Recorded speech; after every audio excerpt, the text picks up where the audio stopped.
Thank you, everyone. A little bit about me. I always wanted to be a scientist, and that's where I started. I went to UC Irvine, got a master's degree in atmospheric chemistry.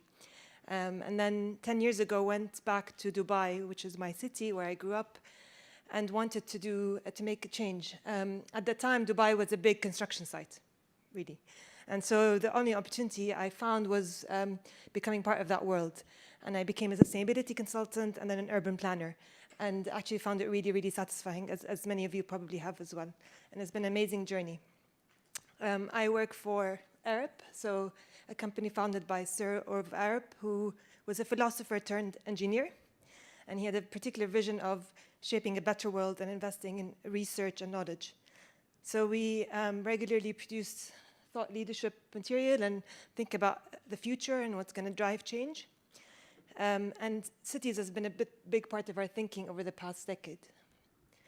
So under Cities Alive, we've thought about what makes a livable city, everything from blue and green infrastructure to walkability to green facades. And this has been a global effort. What it's left myself and my colleagues in the Dubai office thinking about is how do these concepts get applied to cities like the ones we live in, cities in arid environments. And at this point, I'll take a minute to explain what I mean by arid environments. They're actually, they form just over 30% of the Earth's surface. So there's a lot. And it ranges from hyper-arid, so places that have less than 100 millimeters of rain a year, to the arid and semi-arid up to 800 millimeters of rain a year. Essentially, there are areas of low rainfall, low freshwater abundance. And they're all around the world. So you think initially Middle East and Africa, where actually it's all these places, from Australia to North America, South America, even China. And it's going to get more. So with climate change, it's expected that the area of arid regions will grow. An example of an arid city, the most populated arid city is Cairo in Egypt, although it's on the river Nile. The second most populated city is Lima in Peru. So we go from Africa to Latin America. Ürümqi in China, in northwest China, is a dry but cold arid city. So arid cities can be both hot or cold. Adelaide in Australia is borderline semi-arid, and it's recently been through 10 years of drought, which has really changed the way the city thinks about water and water systems and infrastructure. Las Vegas, closer to home, Phoenix. Obviously Africa, Niamey is the capital of Niger, and there's two interesting facts about Niamey. One, it's hyper-arid. Two, it's in the country with the highest population growth rate in the world. So really interesting challenge there, and maybe interesting between brackets. 1.3 million people today, 56 million people by the end of the century. How are those people going to be sustained? How does the city need to be planned to give those people a chance at a decent life? And this whole topic is really big where I come from, because there have been recent scientific findings about climate change making the Gulf almost uninhabitable before the end of the century. So it's something on people's mind. And the last photo I'll share for now is from Jeddah, Saudi Arabia. And this is a perfect example of what happens when we don't plan properly for arid environments. People think arid, they think there's no stormwater, we don't need to have proper stormwater drainage. Wrong. There's no continuous rainfall, but when it rains, it pours, and you get flash floods. And this is what happens when you don't plan for that. You get hundreds of deaths a year, billions of dollars in costs. So we set out to look at how can we learn from other cities, not just in the North Atlantic, but across the world, and share those ideas so that we really come to a better understanding. And in the next few weeks, you'll hopefully be able to download this document, Cities Alive, Rethinking Cities in Arid Environments, the latest in our Cities Alive series. What we did was essentially talk to our colleagues from across the world, and understand from them, from the projects they've been involved in, from the work they've done, what they've seen, what works in their arid environment. We've also had the fortune of having external contributors and people from academia and organizations, other organizations work with us. So it's been a really interesting process. And I'll share today some of the findings very briefly, and happy to talk in more detail afterwards. The whole point of this is so that cities in arid environments in the future look less like this. So we want less of this. This is from Phoenix, Arizona. It could have just as well been from Riyadh, Saudi Arabia.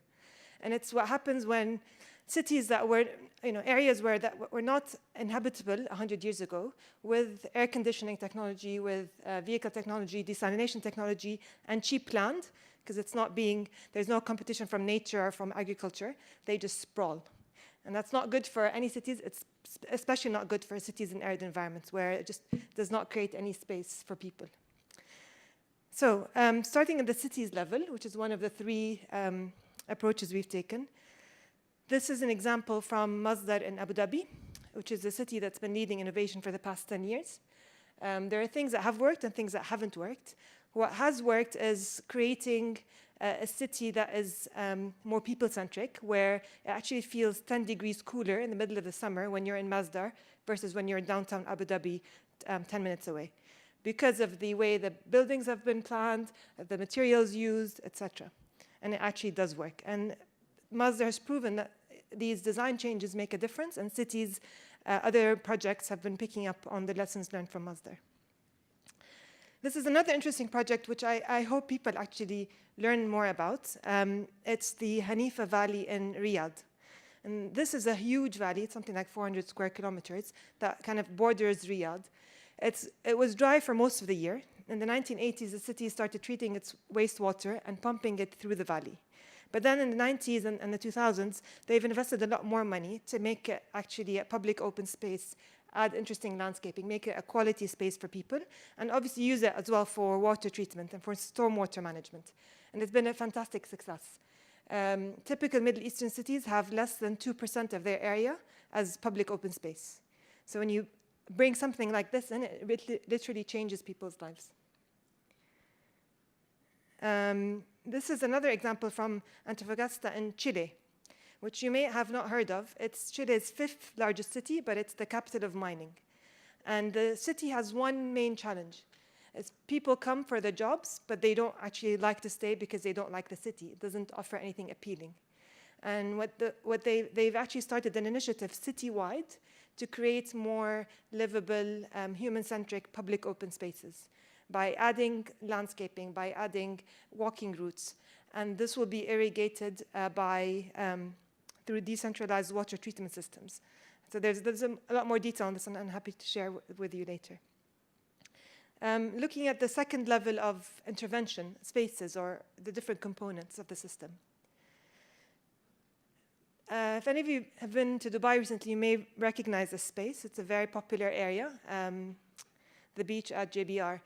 And this is a slide actually about changing perceptions and about technology. And I say technology because we now have the technology to look at shadings, do shading studies, wind analysis, do microclimate studies in hours, not months. And that gives developers and investors the confidence that if they create an open space, it'll be comfortable enough to attract people, to attract businesses, it will be a success. This project challenged the idea of if you're going out, you're going to a mall. And it actually invited people to experience the outdoor spaces. And it worked, and it started the movement in Dubai. So you don't hear as much about the malls anymore. It's about these outdoor areas. And it is about changing perceptions. This is another project from the Gulf. It's a park that used to be a parking lot. And the city decided to put the parking below ground and to create this park on the top that is open. Anybody can access it, no fee. And these are all things you might take for granted, but they're actually not the norm in the Gulf. And it's just, again, about providing people with a space that works with the climate, that works with them, is accessible. And we don't need a big central park. We can't irrigate it. It won't be comfortable. Nobody will use it. And I'm losing my patience with the architects and landscape architects and developers that draw this big green circle on every master plan. And No, we don't need it. It doesn't help anybody. We need more of the smaller spaces that are actually more suited to the climate. And we also think about bringing in play. So, and that's kind of thinking about how would children use a public open space, and adults also, obviously. And using, how do you plan spaces so they have a recreational activity? It might be a football pitch, it might be something else, and then they can double up as stormwater retention during those strong rainfall events. So this is not exactly a success story, but it makes the point that children will play no matter what, so let's try and give them a space that's appropriate for that. And finally, appreciating less. So again, this is about changing perceptions. This image is from the diplomatic quarters in Riyadh. 20 years ago, people would look at this and not regard it as high-quality public realm because it doesn't have grass everywhere.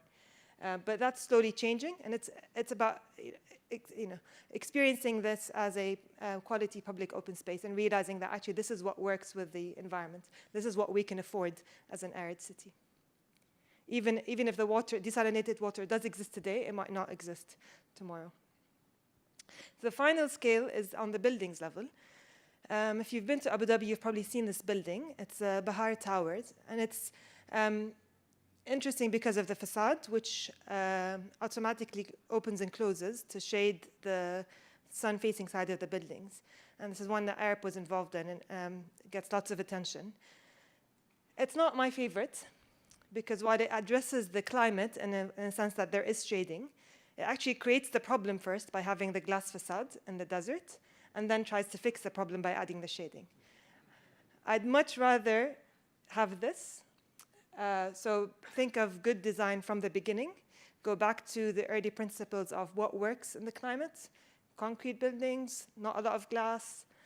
And this is a very new building in the Mushairib downtown Doha project. The whole point of that project is bringing in the people back to the downtown and giving them quality space to live in, to work, and to socialize in. A really interesting project I'm happy to talk to you more about later. The final example is from the Dubai Expo 2020. So the World Expo is coming to the Middle East for the first time in 2 years. And this is a picture of the Sustainability Pavilion, which is going to generate its own power and capture water from the air, from the fog and from the humidity in the air.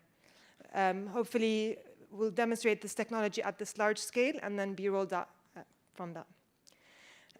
So in conclusion, we found this experience really enlightening in terms of talking to people from around the world and what does planning and designing in an arid city mean. And the main conclusion is that there is a lot for us to learn from each other and to share with each other. Thank you very much.